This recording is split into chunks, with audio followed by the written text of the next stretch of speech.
Switzerland and foreign policy. We are involved in many different international organizations.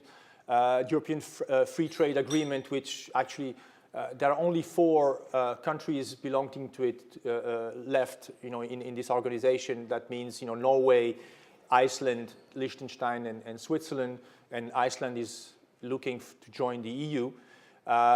Member of the European Council, OSCE, and the United Nations since 2002. There again, it took us a long time to join the EU. I'm sorry, not the EU, not yet. The United Nations. That's not going to happen that soon.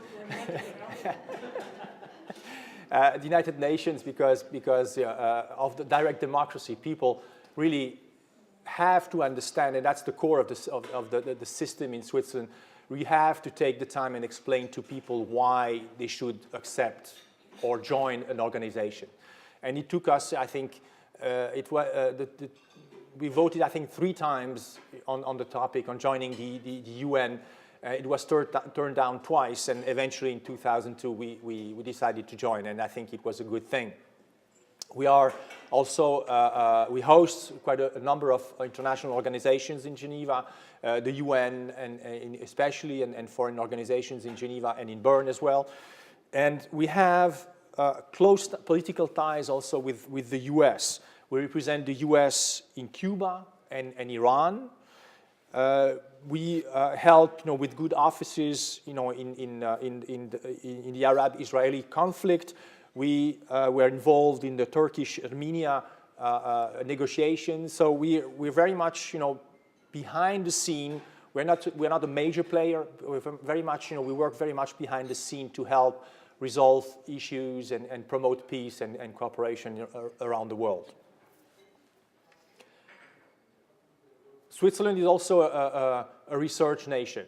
We are a very well educated, nation. A lot of people go to university, or we have a good, education system, and we are, very much focused on research and innovation.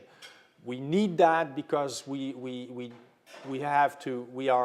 depend on our connections and our know-how to expand our economy and our ties with the outside world. We cannot rely on ourselves. So we export a lot, and technology know-how is very much part of it.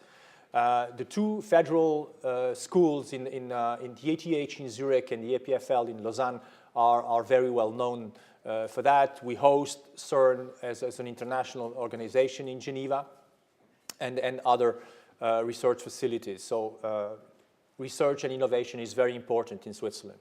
And the support as well with the Swiss National Science Foundation is also an element which plays a big role in our society and the development and of our economy and relation with other countries as well.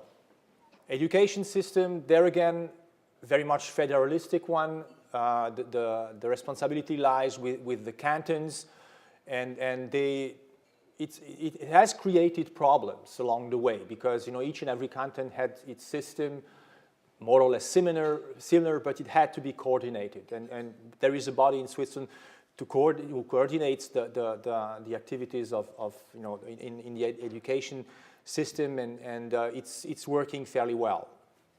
And we have a tradition of vocational training, apprenticeship. Young people go to school until they are 16, and then they can go and have an apprenticeship, join a company, and work, learn a craft, and go to school at least once a week. It's a 3-year process, and it doesn't end up there. And they can go on and go to a technical university, technical school later on, and to university as well. So that is a very important part of our economy and also how we train people. And apprenticeship, vocational training in Switzerland is very highly regarded, which is probably not the same thing here in the US. The universities, again, we have only two federal universities, the technical schools in Lausanne and in Zurich. Otherwise, they are all cantonal universities. And they are all fairly well ranked, worldwide. They have a very good reputation, each and every one of them with its own specialization. We have a fairly large amount of foreign students in Switzerland. We like to have them. We like to attract them, not just to keep them in Switzerland, but because we think they bring something to our system, eventually to our economy as well. And also, 50% of the academic staff of professors in Switzerland are foreign nationals in universities, which says, shows how, polyvalent and open the system is.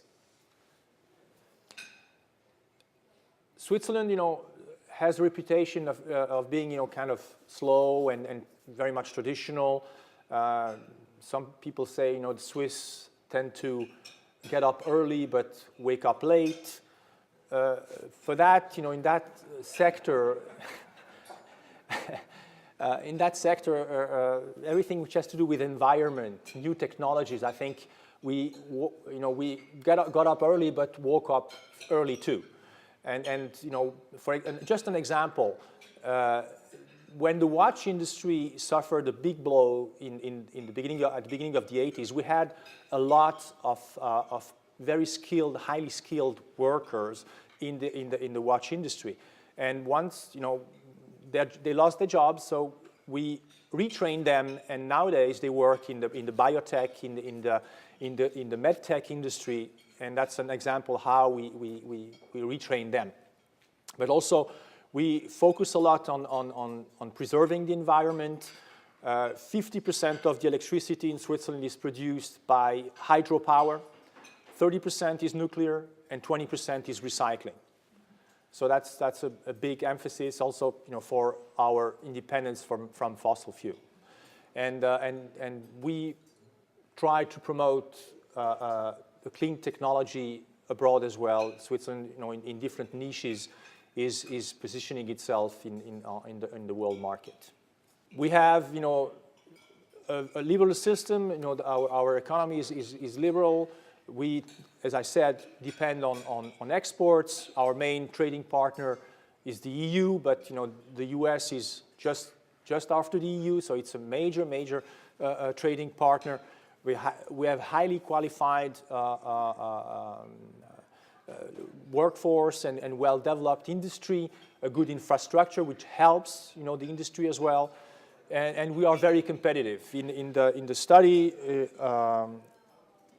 in 2010, Switzerland was ranked first in competitiveness.